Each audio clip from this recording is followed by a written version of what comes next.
Hallo, ik ben Fred Westenberg, algemeen directeur van Ingenieurspark Westenberg. Begin vorig jaar maakten wij een filmpje waarbij met de droneboot inspectiebeelden gemaakt werden vanaf het water. Dit keer zijn de drone-inspecties via de lucht aan de beurt.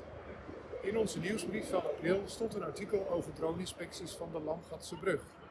Daar kregen we veel positieve reacties op en daarom leek het ons leuk om u hier meer over te vertellen.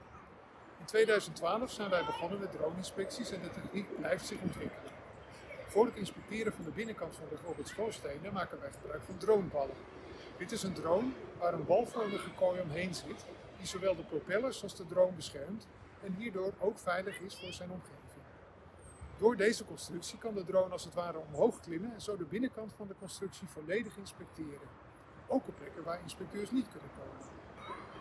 Een andere ontwikkeling is dat drones zelfstandig aan het werk kunnen. De drones kunnen geprogrammeerd worden om elke keer exact dezelfde inspectieroute te vliegen. Door de beelden hiervan over elkaar heen te leggen, kun je afwijkingen zoals verzakkingen of scheurvorming eenvoudig automatisch detecteren.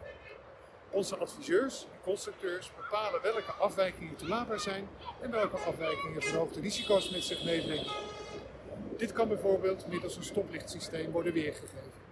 Groen is veilig, oranje is risicovol en rood is gevaarlijk, zodat de risico's per object en/of areaal snel grafisch weergegeven kunnen worden. Gaan drones ervoor zorgen dat inspecteurs in de toekomst overbodig worden? Laat weten wat u ervan vindt als reactie onder deze video.